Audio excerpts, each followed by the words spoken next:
আসসালামু আলাইকুম। সংবাদে আপনাদের সবাইকে স্বাগতম জানাচ্ছি আমি মিম। শুরুতেই সংবাদ শিরোনাম। হাদিকে বর্তমানে কনজারভেটিভ ম্যানেজমেন্টে রাখা হয়েছে বলল মেডিকেল বোর্ড। এদিকে ভোট সামনে রেখে টার্গেট কিলিং আতঙ্কে সম্ভাব্য প্রার্থী ও রাজনীতিকরা। এছাড়া হাদির উপর হামলার ঘটনায় সরকার দায় এড়াতে পারে না বলল মামুনুল হক। এছাড়া হাদিকে গুলি করে হিন্দুস্তানি আওয়ামী লীগ পুনর্বাসন হবে না বলল রাশেদ প্রধান। এছাড়া যে কোনো মূল্যে হতে হবে নির্বাচন বলল তারেক রহমান। এবং সর্বশেষ জানিয়ে দেব, সুদানের সন্ত্রাসী হামলায় বাংলাদেশ সেনাবাহিনীর 6 শান্তিরক্ষী নিহত। শিরোনাম শুনছিলেন, এবার বিস্তারিত।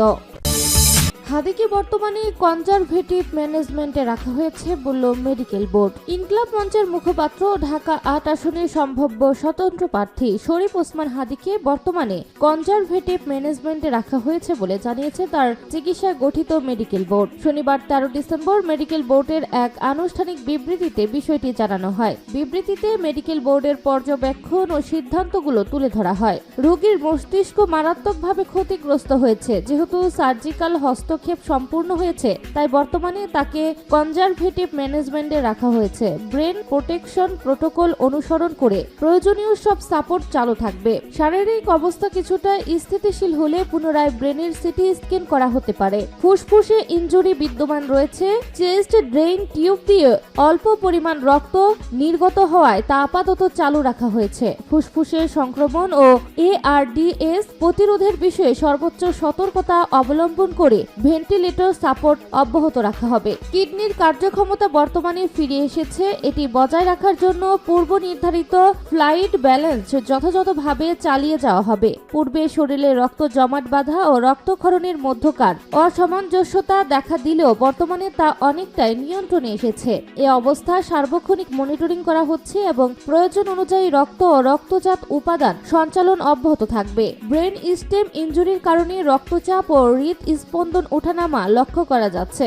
রক্তচাপ নিয়ন্ত্রণে বর্তমানে যে সাপোর্ট দেওয়া হচ্ছে তা চলমান থাকবে। হৃদস্পন্দন বিপজ্জনকভাবে কমে গেলে তাৎক্ষণিকভাবে টেম্পোরারি পেসকেপার স্থাপনের জন্য সংশ্লিষ্ট টিম সম্পূর্ণ প্রস্তুত রয়েছে। ঢাকা মেডিকেল কলেজ হাসপাতালের one stop crisis centre radiology, ICU, anaesthesia, urosurgery ও অন্যান্য সংশ্লিষ্ট বিভাগের চিকিৎসক ও সাপোর্টিভ স্টাফদের অসাধারণ ও মানবিক অবদানের জন্য এই মেডিকেল বোর্ড তাদের প্রতি আন্তরিক কৃতজ্ঞতা প্রকাশ করেছে। বর্তমানে রোগীর সার্বিক অবস্থা অত্যন্ত আশঙ্কাজনক। এই মেডিকেল সরাসরি রোগী, ভাই ও নিকট আত্মীয়দের বিস্তারিতভাবে অবহিত করা হয়েছে। তারা চাইলে গণমাধ্যমের মাধ্যমে দেশবাসীকে এই বিষয়ে অবহিত করতে পারেন। মেডিকেল টিমের পক্ষ থেকে সবার প্রিয় শরীফ মোহাম্মদ ওসমান হাদির জন্য বিনীতভাবে দোয়ার অনুরোধ জানানো হয়েছে। ভোট সামনে রেখে টার্গেট কিলিং আতঙ্কে সম্ভাব্য প্রার্থী ও রাজনীতিকরা। জাতীয় সংসদ নির্বাচন সামনে রেখে সম্ভাব্য প্রার্থী ও রাজনীতিকদের লক্ষ্য করে টার্গেট কিলিং এর যে আতঙ্ক ছড়িয়ে পড়েছে, এমন ঘটনা আরো ঘটতে পারে বলে কেউ কেউ আশঙ্কা করছেন। বিশেষ করে নির্বাচনী প্রচার শুরু হলে গণজামায়াতের সুযোগে পরিস্থিতি কি দাঁড়ায় তা নিয়ে তৈরি হয়েছে শঙ্কা। দেশের এমন পরিস্থিতিতে নিরাপত্তা ব্যবস্থা জোরদারের উপর গুরুত্ব দিয়েছে বিএনপি, জামায়াতে ইসলামী, জাতীয় নাগরিক পার্টি, NCP সহ নির্বাচনে অংশ নিতে আগ্রহী রাজনৈতিক দলগুলো। এদিকে প্রধান নির্বাচন কমিশনার CCAM নাসির উদ্দিন, 4 নির্বাচন কমিশনার ও কমিশন ইসি সচিবালয়ে সিনিয়র সচিবের বিশেষ নিরাপত্তা ব্যবস্থা করতে পুলিশকে চিঠি দিয়েছে ইসি। একই সঙ্গে সারা দেশে ইসির মাঠ পর্যায়ে কার্যালয়গুলোতে নিরাপত্তা নিশ্চিত করতে বলা হয়েছে। শনিবার আলাদা চিঠিতে পুলিশকে এই নির্দেশনা দেয় ইসি। এদিকে সরকার জানিয়েছে প্রার্থীরা তাদের নিরাপত্তার জন্য আগ্নেয়াস্ত্রের লাইসেন্স চাইলে স্বরাষ্ট্র মন্ত্রণালয় তা দেওয়ার ব্যবস্থা করবে।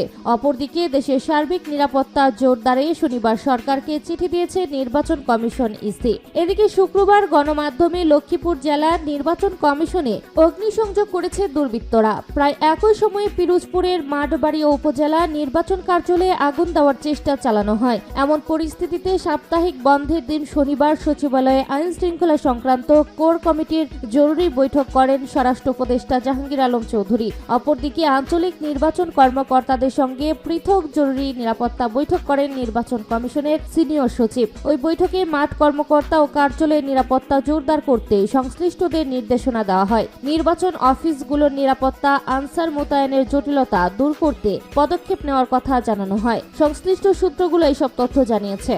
হাদির উপর হামলার ঘটনায় সরকার দায় এড়াতে পারে না বলল মামুনুল হক। বাংলাদেশ খেলাফত মজলিসের আমির মাওলানা মামুনুল হক বলেছেন, ঈদগাহ মঞ্চের মুখপাত্র শরীফ ওসমান হাদির উপর সংঘটিত বর্বরোচিত ও প্রাণঘাতী হামলার দায় সরকার কোনোভাবেই এড়াতে পারে না। নির্বাচন বানচাল করার উদ্দেশ্যে 24-এর পরাজিত শক্তি প্রকাশ্যে ঘোষণা দিয়ে রাষ্ট্রের বিরুদ্ধে সন্ত্রাসে নেমেছে। তফসিল ঘোষণার পরও নির্বাচন কমিশন ও প্রশাসন কেন সন্ত্রাসীদের বিরুদ্ধে কার্যকর ও সর্বাত্মক অভিযান শুরু করতে পারেনি, এই প্রশ্ন আমাদেরকে যুগপৎ বিস্মিত ও ক্ষুব্ধ করেছে। মাওলানা মামুনুল হক রাজনৈতিক দলগুলোর প্রতি আহ্বান জানিয়ে বলেন, ক্ষমতার মোহে কেউ যেন পরাজিত শক্তির প্রতি বিন্দু মাত্র অনুকম্পা না দেখায়। যে যা করেছে তার দায় তাকে নিতে হবে। কাউকে আশ্রয় প্রশ্রয় দেওয়ার দুষ্ট চিন্তা মাথা থেকে ঝেড়ে ফেলুন, অন্যথায় পরিণতি শুভ হবে না। এই ব্যাপারে আমরা হুঁশিয়ারি করছি।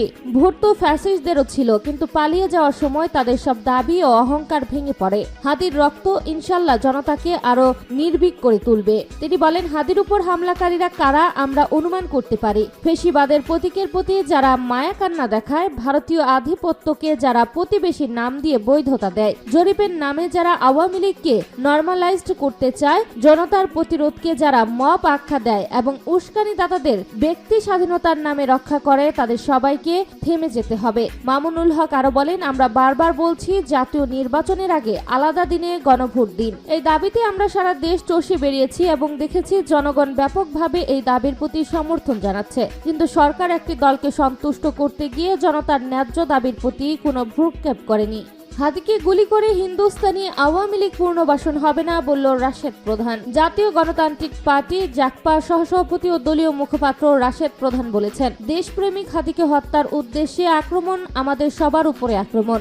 আগস্ট মাসের 5 তারিখ বাংলার পবিত্র মাটি থেকে হিন্দুস্তানি আধিপত্যবাদ এবং আওয়ামী লীগের পতন হয়েছে। হাদিকে গুলি করে হিন্দুস্তানি আওয়ামী লীগ পুনর্বাসন হবে না। রাশেদ প্রধান বলেন, এক আবু সাইদ শহীদ হওয়ার পরে লক্ষ আবু সাইদ গর্জে উঠেছিল। এক রক্তাক্ত হাদিকে দেখে লক্ষ হাতি প্রস্তুত। হিন্দুস্তানি আধিপত্যবাদ ও আগ্রাসন চলবে না।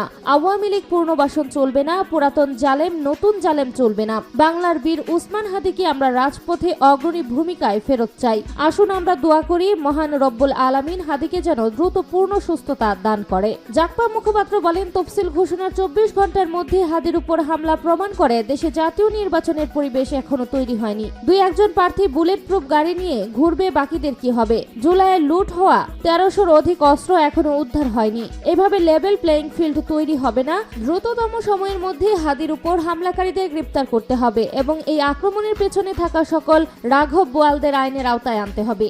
যে কোনো মূল্যে হতে হবে নির্বাচন, বলল তারেক রহমান। যে কোনো মূল্যে নির্বাচন নিশ্চিত করতে সবাইকে ঐক্যবদ্ধ থাকার আহ্বান জানিয়েছেন বিএনপির ভারপ্রাপ্ত চেয়ারম্যান তারেক রহমান। তিনি বলেন, ষড়যন্ত্র থেমে নেই, বরং আরো ভয়াবহ রূপ নিতে পারে। এই পরিস্থিতিতে আতঙ্কিত না হয়ে সাহসের সঙ্গে সামনে এগিয়ে যেতে হবে। গতকাল শনিবার সন্ধ্যায় লন্ডন থেকে ঢাকায় একটি অনুষ্ঠানে ভার্চুয়ালি যুক্ত হয়ে তারেক রহমান এই কথাগুলো বলেন। রাজধানীর খামারবাড়ির কৃষিবিদ ইনস্টিটিউশন মিলনায়তনে দেশ গড়ার পরিকল্পনা শীর্ষক এই অনুষ্ঠানে ঢাকা, সিলেট, খুলনা, বরিশাল ও ময়মনসিংহ মহানগর বিএনপির নেতারা অংশ নেন। বিএনপির উদ্যোগে সকালে শুরু হওয়া এই অনুষ্ঠানে সন্ধ্যায় সমাপনী বক্তব্য দেন তারেক রহমান। তিনি বলেন, আমি 1 বছর আগে বলেছিলাম যে নির্বাচন অত সহজ হবে না। ষড়যন্ত্র কিন্তু থেমে নেই। আপনারা গুলশান অফিসে অনেকেই এসেছিলেন, যখন আমরা আমাদের যারা মোটামুটি ভাবে প্রত্যাশিত প্রার্থী ছিলেন, এরকম আমরা যাদেরকে দেখেছিলাম, সেখানে আমি একটা কথা বলেছিলাম, ষড়যন্ত্র কিন্তু থেমে নেই। তিনি বলেন, গত কয়েকদিনের ঘটনা, বিশেষ করে চট্টগ্রামে বিএনপির এক প্রার্থীর উপর গুলিবর্ষণের ঘটনা প্রমাণ করেছে যে এই ষড়যন্ত্র বাস্তবে রূপ নিয়েছে। যা বলেছিলাম তা কিন্তু সত্য হচ্ছে আস্তে আস্তে। এমন বাস্তবতায় দলীয় ঐক্যের উপর গুরুত্ব দিয়ে তারেক রহমান বলেন, আমরা যদি নিজেদের মধ্যে মত পার্থক্য কমিয়ে নিয়ে না আসি, আমরা যদি নিজের ঐক্যবদ্ধ না হই, এই দেশ ধ্বংস হয়ে যাবে। সুদানের সন্ত্রাসী হামলায় বাংলাদেশ সেনাবাহিনীর 6 শান্তিরক্ষী বাহিনী নিহত। সুদানের আবেইতে ইউএন ঘাঁটিতে সন্ত্রাসীদের হামলায় বাংলাদেশ সেনাবাহিনীর 6 শান্তিরক্ষী নিহত হয়েছেন। শনিবার 13 ডিসেম্বর রাতে আন্তঃবাহিনী জনসংযোগ পরিদপ্তরে আইএসপিআর পাঠানো এক সংবাদ বিজ্ঞপ্তিতে তথ্য জানানো হয়েছে। আইএসপিআর জানায়, সুদানে আবেইতে সন্ত্রাসীদের হামলায় বাংলাদেশ সেনাবাহিনীর 6 শান্তিরক্ষী নিহত হয়েছে। এতে আরো 8 জন আহত। যুদ্ধ চলমান রয়েছে। বিস্তারিত পরে জানানো হবে।